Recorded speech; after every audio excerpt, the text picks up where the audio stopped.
casi todos los países del mundo, la política es algo notorio, particularmente en los países de América Latina. Por lo menos cada 4 años hay campañas políticas, hay candidatos políticos que se ofrecen al pueblo, a veces para alcaldes, gobernadores, diputados, etc. Los candidatos tienen la obligación de prometer. Todos prometen hacer cosas, dar cosas al pueblo, en fin, mantener al pueblo contento.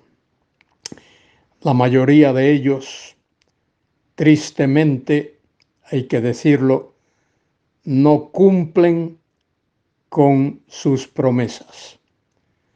Cuando son electos, ocupan el cargo para que fueron elegidos, por lo general procuran promover sus propias personas y algunos, en lugar de hacer bien a la sociedad, le hacen mal. Algunos acostumbran a robar el dinero del pueblo. Qué tristeza es tener políticos en la nación que mienten al pueblo, roban y en lugar de hacer bien, hacen daño a la sociedad. Soy Luis Carballosa quien os habla para comentar el capítulo 6, versículos del 4 al 8 de la epístola o carta a los Hebreos. Hebreos 6, 4 al 8. Dice así este capítulo, esta sección de la epístola a los Hebreos, versículo 4, porque es imposible que los que una vez fueron iluminados y gustaron del don celestial y fueron hechos partícipes del Espíritu Santo y asimismo gustaron de la buena palabra de Dios y los poderes del siglo venidero y recayeron, sean otra vez renovados para arrepentimiento, crucificando de nuevo para sí mismos al Hijo de Dios y exponiéndole a vituperio. Porque, dice el versículo 7, porque la tierra que bebe la lluvia, que muchas veces cae sobre ella y produce hierba provechosa a aquellos por los cuales es labrada, recibe bendición de Dios. Pero la que produce espinos y abrojos es reprobada, está próxima a ser maldecida y su fin es el ser quemada. Recuerdo cuando era muchacho, mis parientes tenían fincas tenían tierra donde sembraban el grano, sembraban arroz, sembraban maíz y también sembraban otros frutos como patatas, boniato, a lo que se le llama por ahí patata dulce, y así otros granos y otros frutos. Recuerdo que en la finca de mis parientes había un trozo de tierra donde la abuela, que era muy conocedora de cuestiones de la tierra, nunca sembraba, nunca plantaba nada en ese trozo, porque todo lo que se plantaba ahí moría. Por alguna razón no había abono en ese trozo de tierra, no había los minerales y las vitaminas que la tierra debe tener para poder producir granos, para poder producir frutos. Eso es lo que presenta aquí el autor de la carta a los Hebreos. Dice, porque es imposible. Esa es una palabra fuerte, porque es imposible que los que una vez fueron iluminados, está hablando de personas, fueron iluminados y gustaron el don celestial y fueron hechos partícipes del Espíritu Santo, es decir, personas que fueron salvas y asimismo gustaron de la buena palabra de Dios y los poderes del siglo venidero y recayeron, sean otra vez renovados para arrepentimiento. Y dice, crucificando de nuevo para sí mismos al Hijo de Dios y exponiéndole a vituperio. De manera que el autor de esta epístola habla de algo que es imposible. ¿Qué es imposible? Dice aquí, restaurar, hacer que la persona que una vez fue salva y recayó o cayó, que esa persona sea restaurada. Este pasaje ha sido muy problemático para algunos.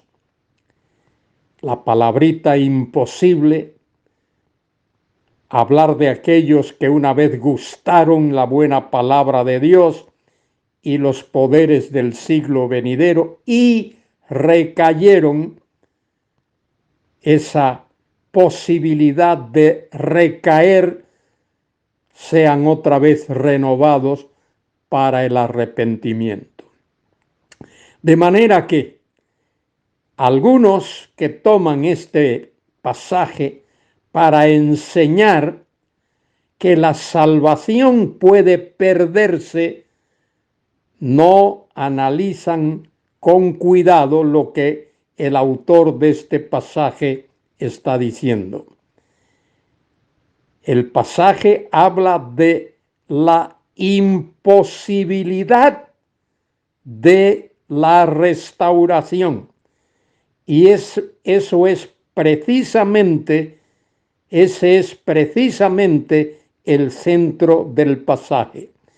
Debido a que es imposible que una persona que ha sido salva, si pudiese perder su salvación, es imposible que esa persona sea restaurada, es decir, sea salva una segunda vez.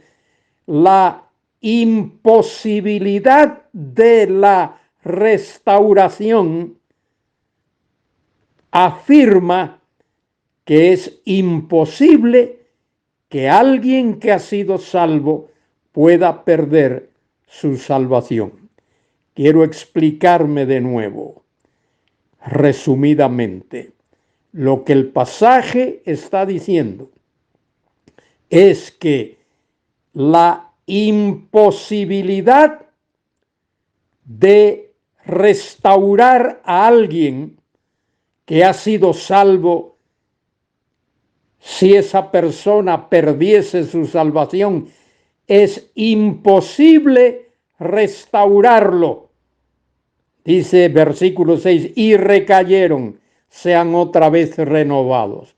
De manera que lo que el pasaje está diciendo es lo siguiente: el hecho de que es imposible que alguien que ha sido salvo y supuestamente perdiese su salvación, que es imposible restaurarlo, la imposibilidad de la restauración establece que es imposible que esa persona que ha sido salva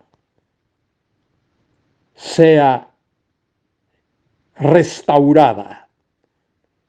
Debido a que es imposible restaurarla, es imposible que esa persona pierda su salvación. Querido escuchante, tú y yo, que hemos puesto nuestra fe en Cristo, podemos tener la seguridad que hemos sido salvos con una salvación eterna que no podemos perder, que nadie nos la puede quitar. Es imposible que los que una vez fueron iluminados y gustaron el don celestial y fueron hechos partícipes del Espíritu Santo y asimismo gustaron de la buena palabra de Dios y los poderes del siglo venidero. Es imposible que esos, si recayesen, sean restaurados al arrepentimiento. De manera que la imposibilidad de ser restaurados afirma, asegura, establece la imposibilidad de perder esa salvación. Si tú pusiste tu fe en Cristo, naciste de nuevo, tu nombre fue inscrito en el libro de la vida, fuiste añadido a la familia de Dios, y esas cosas son imposibles destruirlas. Es imposible que el que ha sido regenerado sea desregenerado. Es imposible que el que ha recibido el perdón de Dios por haber creído en Cristo sea desperdonado por Dios. De manera que lo que el pasaje está diciendo que es lo siguiente, que la imposibilidad de ser salvo una segunda vez garantiza, establece, asegura que la salvación que recibiste el día cuando creíste en Cristo es imposible que la pierdas. Cuán maravilloso es Dios. Él nos ha salvado eternamente. Que a Él sea la gloria, la honra y la alabanza, ahora y por siempre jamás. Amén y amén.